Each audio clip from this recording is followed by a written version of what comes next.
Hey, what's going on, guys? Flick here, and welcome back to another episode of our FIFA 17 Career Mode Road to Glory with VfB Stuttgart. I want to start off today by thanking you for your continued support on this series. I really do appreciate those of you that are coming in, day out, and supporting these videos, and leaving a lot of interaction in the comment section, because that makes the videos so much more enjoyable for me when I know you guys are enjoying them as well, and really getting involved in this series. But today's video will actually be the final one before the January transfer window, so we'll finish up the entirety of December by starting off with a match against Bielefeld, and then we'll move on to a simulated match against Dresden, a Deutscher Pokal match against Borussia Mönchengladbach, and finally, we do have a home match against Nuremberg. We'll start by cracking into a monthly squad report and see what the fruits of last month's training has provided.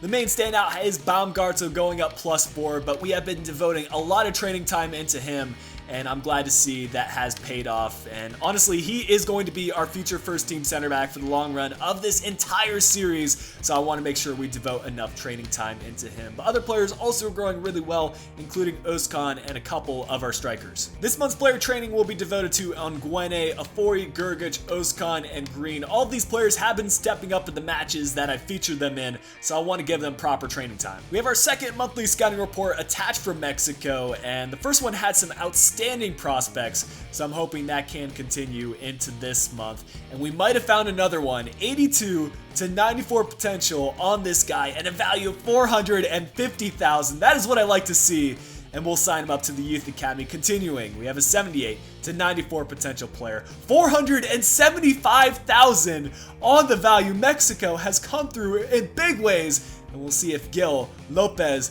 can close things out. Only 120 on the value, so I'm gonna watch him for a little bit more. I've been getting a ton of comments saying I should promote more of our Youth Academy players to our first team, and I plan on picking 2 of these Youth Academy players and offering them a senior contract in January so that we can meet our Youth Academy objective. And I'll probably be picking the 17-year-olds with high value because there's the highest chance that they'll actually develop into players I use. A quick look at the league table prior to our match against Bielefeld. They're sitting 12th in the table, but I am not going to take anything for granted. We're coming off an episode where we didn't play our best, and I'm looking to turn that around. There's nothing too complex to our starting 11. I'm extremely grateful that we haven't suffered from too many injuries in this career mode, and we can more or less use the same squad day in and day out. This 4-2-3-1 formation seems to be extremely popular in the second Bundesliga, but what I found is that the better side usually wins at the end of the day, and I feel like we are the better side.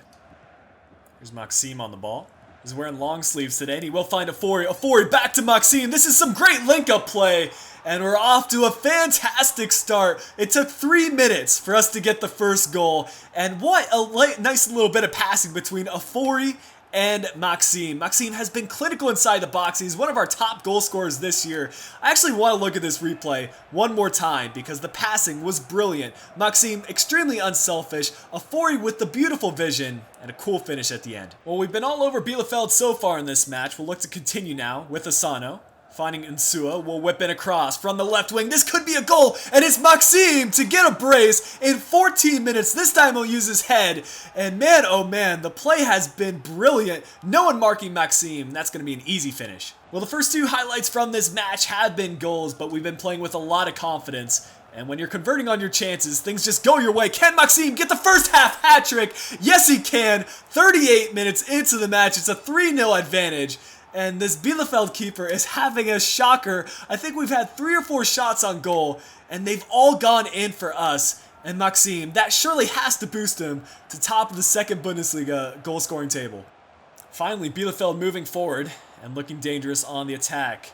It's a nice through ball to set up Yabo. He'll play it back inside. That could have been a goal, but he's unable to get the shot on target. Langrek has had nothing to do today, and that'll only continue. Whatever form we were missing from the previous episode seems to have turned around. We have 3 goals from 3 shots on target and 51% of the possession. It's these kind of games that I like to experiment with different players, so we'll take Toski out and bring on Sunic for the remainder of the match. Gergic coming on for Gentner, and later on I think we're going to, once again, try to get Coyote as goal.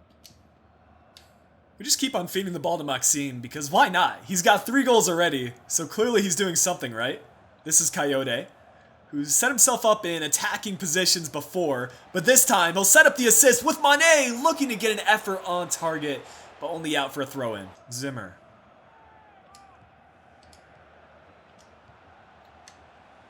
Oh, that's a great turn by Asano. He just needs to shoot at this point. And another chance for him to get a goal, but he puts it well over the bar.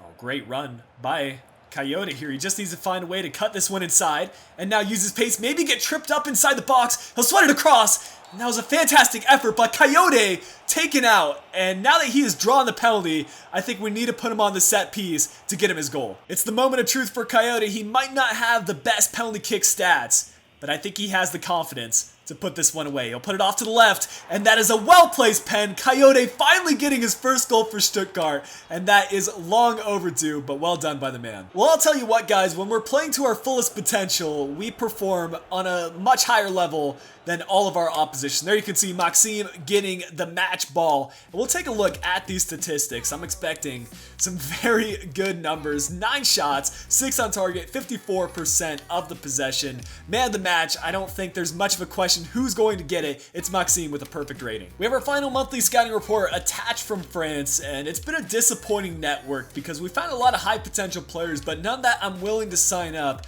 due to their value being too low, such as O'Berry, 6'6", but his value is just too low for us to sign him up to the Youth Academy. So we'll continue along and see if we can find that one player that might be special. Costel will not be that player. And the final one in our network is an 80 to 94 potential with 275 on the value. So finally, we can add a player to our Youth Academy. With our network complete in France, we'll continue the theme of scouting in North America, sending our scout to the United States for 3 months, looking for a physically strong player. We'll continue our progress in the league with a simulated match against Dresden. I am using our first team, which means we'll use our rotated side for the upcoming Pokal match against Borussia Mönchengladbach. I really don't know if we continue our form of the Pokal because we've beaten some big opposition already in Hoffenheim, but we're off to a great start today. Despite it being an away match, Afori and Toski scoring the goals for us. Maybe we can add it another goal to make it 3, and Ginczek doing so, making it 3-0 in the 73rd minute. I will take that result, and we get another 3 points in the league. You could argue that we played better in the Pokal at times than we have in the league, but it will take another miracle for this side to beat Borussia Mönchengladbach. While we might not have the better side than Mönchengladbach, we have no pressure going to this match. We just beat Hoffenheim, and our confidence is pretty high.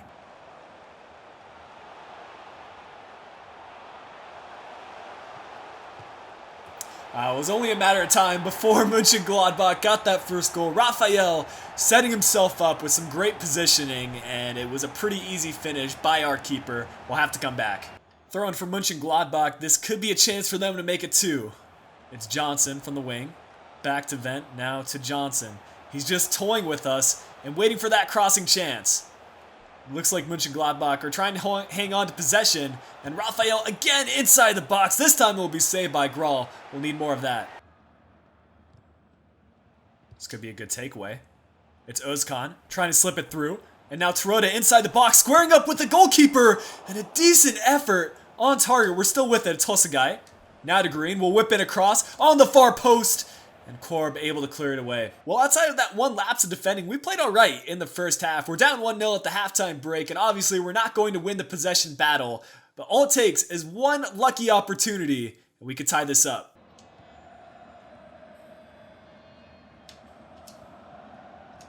Oh my goodness, that passing play is absolutely brilliant, and Julian Green, who else is going to score the goal? Once again, the American coming up big in huge matches, and the match is tied 1-1 with a lot of time left to play. We're pushing on. We're going to try to advance the next round of the Pokal. I feel like we have Stuttgart on their back foot. They can't seem to get the ball out of their own half now, and the confidence is clearly on our side. Strobel being pressured by Gentner, but we'll take it away with Pavard. Well done. And we'll play it forward. Terodde needs to be making that run, but now Hansen holding up the play, finding Gentner. Gentner out wide, and that's a lapse of judgment. We'll play this one in the middle. This could be the chance. Terodde will put it in the back of the net. 63 minutes in, VfB Stuttgart have the lead. And what have I been telling you guys? The confidence is on our side, and is demonstrated by the scoreline. That goal is the moment we've been looking for. Now we can shift to a more defensive playstyle and just look to see out this match. Gergic coming in for Hosegai, and we'll also bring on Coyote, providing some pace, and see if we can beat Mönchengladbach on the counterattack.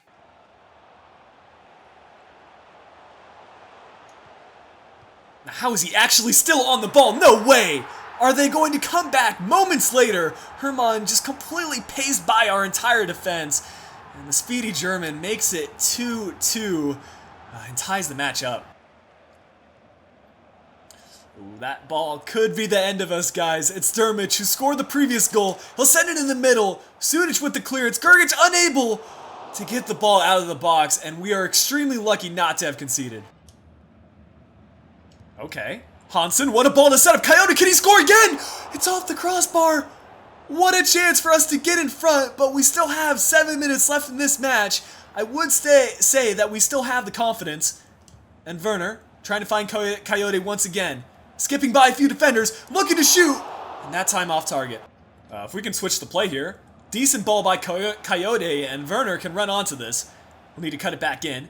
And play in the middle. It's a nice ball to set up Coyote. He needs to find the pass across. And someone's making the run. We're going to get the winner in the final minute. It's Emil Hansen, the Loney. And all of our young players are stepping up in this match. I cannot believe the scenes and the goals we have scored in this one. What a win this is. I can't quite express how I'm feeling right now. There's just something about being the underdog going into the match and picking up the victory. 8 shots, 5 on target, 43% of the possession for us. Man of the match, it's a tough call, but it goes into the final goal scorer, Emil Hansen, with a 9.4. Well done. In the last episode, I asked whether we should sign up any players on a pre-contract basis for next season, and the vast majority of you guys said yes, we should sign up 1 to 2 players on a pre-contract deal. So I wanted to walk you through the options, some things to keep in mind are the player's overall rating, the position, the age, and also their wages. And how I'm going to do this is whatever player wins the vote, that'll be the first player I go after. That doesn't necessarily mean the player will accept the pre-contract deal. But regardless, the first option is Kolasinac, a 78 rated left back, 23 years old, playing for Schalke.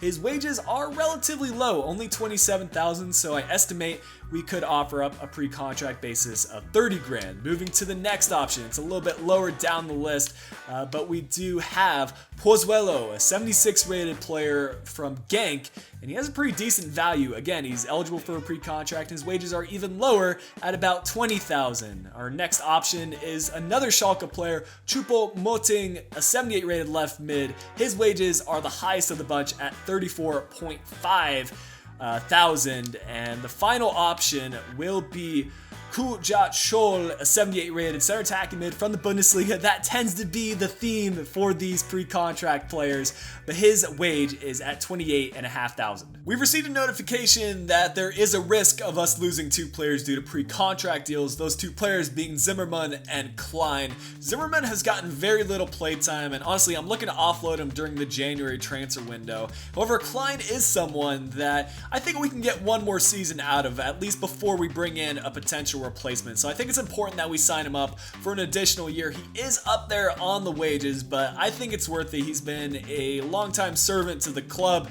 so we'll give him his 25,000 per week contract and offer up an important first team player role. We have 3 players to choose from in our monthly scouting report from Australia. This is of course from our 3-star scout, so I'm really not expecting anything from him. Nuremberg will be our final opponents for today's episode. They're sitting up there in the league table in 5th place, so this is probably our toughest test aside from the Pokal match. The way we've been playing, I would say the odds are in our favor for winning this match, and again, we can use our full side because we use our rotated side for the Pokal match. Nuremberg haven't scored a lot of goals this year, but they've done very well defensively. Luckily for us, our attack is one of our best attributes. Here's Ginczek playing it over the top to Maxim, who's trying to continue his goal-scoring form from the previous match, and this time it will be Ginczek. We are just on fire in this episode, and Ginczek has been the proven goal scorer for us this season. Maxim, great work to find him in the first place. We're off to a great start. Okay. It looks like the CPU wants to answer right back. Luckily, Grgic able to put his body in front of the shot, and it's only a corner kick. We saw in the match against Kaiserslautern that they can run from end to end and answer just as quickly. Oh, what a ball. No way are we about to score this one. Ginczek maybe should have hit it first time, but a nice save from the keeper, and we do get a corner kick. I think this is Maxime providing the short option. We'll whip it in. Nice cross to the far post. And we might be able to get the header off Tusky. I don't know what he was thinking. Really unfortunate news. Maxime has suffered an injury, and it looks to be a long-term one. He's been one of our best players in form, so this is a huge blow to us. Luckily, we do have a number of center attacking mid options, and Özkan can't come on. Well, that's a nice move to set up a shot. Longrek with the easy save. I will say Nuremberg have created chances. They just haven't been clinical enough. Whereas we have had fewer shots, but more of which have been on target. And there's Özkan, the new substitute coming on. Trying to run by this defender who's staying with him. But we're somehow still on the ball. Özkan playing it back inside. This is Insua. We've got a player in the middle. It's Ginczek. If we can get it on his right foot, he could shoot. Instead, it's cleared away. A decent first half for us. We were dominant in terms of our shots and possession. I'm still bummed about that Maxime injury, but we'll need to push on. I want to use my 2 final substitutions at the halftime break. So Afori's going to be taking off and Zimmerman getting a rare appearance, along with Tarota, who came to me before the match and asked for some play time. So why not? We'll give him some. Asano spotted out the run from Zimmerman, who's put himself in a great position, but now he needs to find a pass inside. This is Asano. Taken off the ball and cleared away well by the Nuremberg defense. Will win this header though. Zimmer playing it back out wide to Mane and inside to Gergic. Now to Tarota. He spots out the run. This needs to be an easy finish by Özkan. And it's off the post once again. Asano, I don't know what that was for an effort. And how have we not scored a goal? We really should be up 2-0 at this point, and I'm afraid this match is going to be one of those where we should have put it away, but we end up getting a draw. And this might be the moment. The finesse shot hitting the post. But the rebound falls to Sully, and he rockets that one off the crossbar and in. I was just talking about it, guys, and we need to start converting on our chances soon. Yep, I spot that run. Asano, go and finish this one. Decent finesse shot, and again, it's off the post.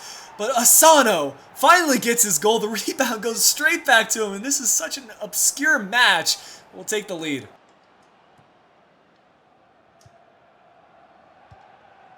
What a ball. Özkan, you better finish this chance. His finishing in front of goal, guys, is just poor, to be honest. He gets himself in the right kind of position, and I understand he's a young player, but he truly needs to work on that.